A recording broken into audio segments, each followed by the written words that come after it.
Hi friends, welcome to Srikakulam anglers hub. ఈరోజైతే మనం ఈ స్పాట్‌లో ఫిషింగ్ అయితే వచ్చాం. ఈ లొకేషన్‌లో ఇంతకుముందు చాలా పెద్ద చేపలు పడ్డాయి.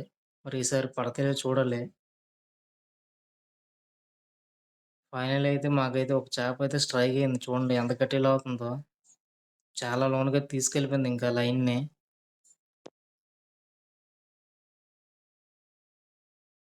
ఫైట్ అయితే చాలా గట్టిగేస్తుంది ఫ్రెండ్స్. ఎక్కడ రావాలంటే రాళ్ళలోకి తీసుకెళ్ళిపోతుంది లెఫ్ట్‌కి, రైట్‌కి ఇంకా.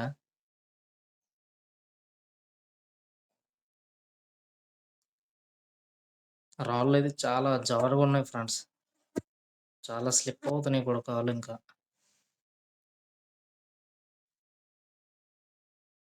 చేప అయితే చాలా గట్టిగా ఫైట్ చేస్తుంది ఫ్రెండ్స్. చూడండి ఎంత డౌన్‌కి ఇంకా లాగేసింది ఇంకా రాడ్‌ని. ఎంత పైకి లిఫ్ట్ చేస్తున్నా ఇంకా లాగేస్తుంది ఇంకా. డ్రాగ్ కొద్దిగా లూజ్‌గా వదిలి అప్పటికి ఇంకా. ఫైనల్ అయితే మనం రాయి మీదకి తీసుకొచ్చాం చేపని. స్నాపు లింక్ అయితే ఊడిపోయింది ఫ్రెండ్స్ అదైతే.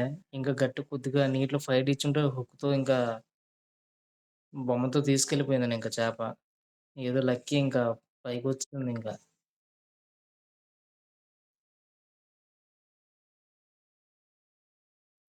వేవ్స్ అయితే చాలా గట్టిగా కొడుతున్నాయి ఫ్రెండ్స్. అందు గురించి ఇంకా వీడియో తీయడానికి కూడా ఇంకా అవ్వలే ఇంకా.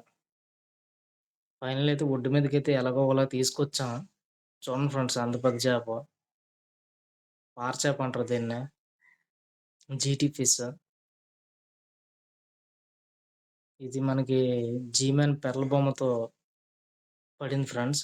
సింగిల్ హుక్ చూడండి. జీమాన్ పెర్ల్ బొమ్మ. హుక్ అయితే కరెక్ట్‌గా అయింది. ఈ సింగిల్ హుక్‌తో హుక్ కరెక్ట్ కాకపోతే ఇంక రిమూవ్ అయిపోతాయి ఇంకా చేపలు. త్రిబుల్ హుక్ అయితే ఇంకెలా అయినా వచ్చేస్తాయి కానీ సింగిల్ హుక్‌తోనే కొద్దిగా కష్టమే తీయాలంటే.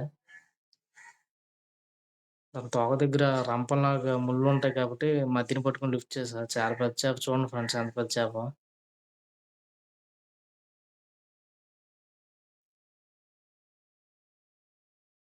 ఇందులో అయితే మనకి క్యాస్టింగ్ చేయడానికి మళ్ళీ సెకండ్ ఫిష్ అయితే స్ట్రైక్ అయింది. కాకపోతే ఇంతకు ముందంత చేపంత ఇచ్చే ఫైట్ అయితే ఇది ఇవ్వలేదు. చూడండి ఫ్రెండ్స్ ఎంత పెద్ద చేప. ఇది మినిమమ్ 4 కిలో లోనే ఉంటుంది. చూడండి లాస్ట్‌కైతే ఇలా కర్ర మీద తీసుకొచ్చాం.